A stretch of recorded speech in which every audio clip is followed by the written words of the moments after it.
Cet artiste a l'honneur dans un lieu qui est si cosy que l'on peut très rapidement imaginer l'œuvre d'art chez soi. Influences, techniques, matériaux différents, l'exposition présente un bel éventail et une belle variété aux visiteurs.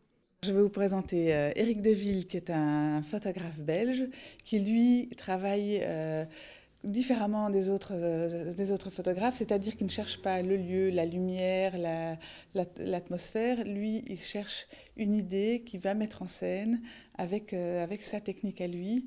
Et chacune de ses photos a un sujet propre et un message qu'il veut passer.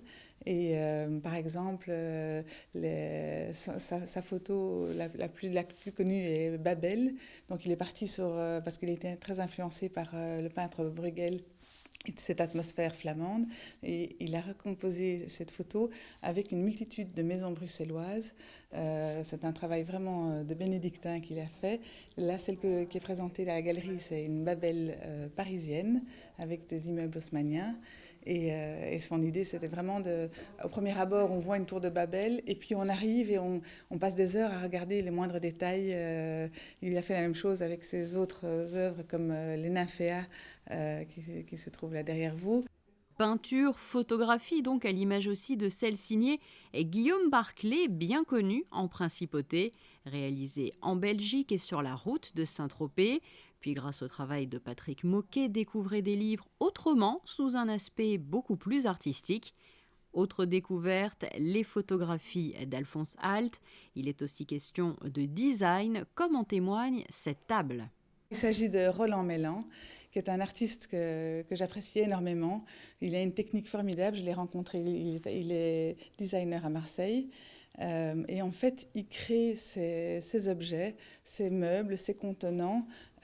Il part de rien, il les fait avec une création de bois à l'origine, une multitude de couches de bois qu'il sculpte, sur lesquelles il ajoute, il applique des petites plaques carrées en laiton martelé qui fixent sur le bois et qui recouvrent après d'une dizaine de couches de laque de différentes couleurs.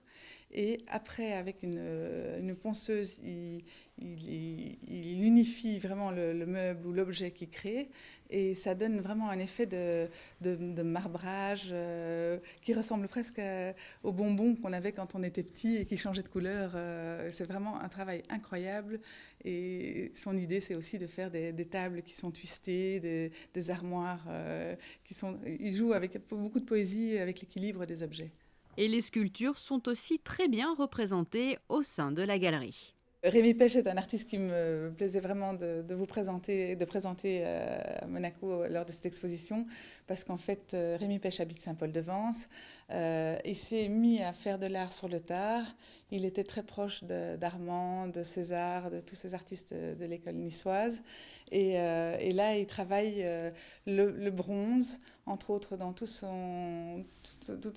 une diversification des poissons qu'il aime à représenter. C'est drôle parce que, étant donné qu'il porte le nom de Rémi Pech, et la majeure partie de ses œuvres sont dans le monde aquatique, et il a une technique incroyable de patine de ses bronzes. Et pour terminer, ne manquez pas non plus les œuvres très colorées fixées sur ce mur bleu d'Elisabeth Montagnier qui embellissent le quotidien.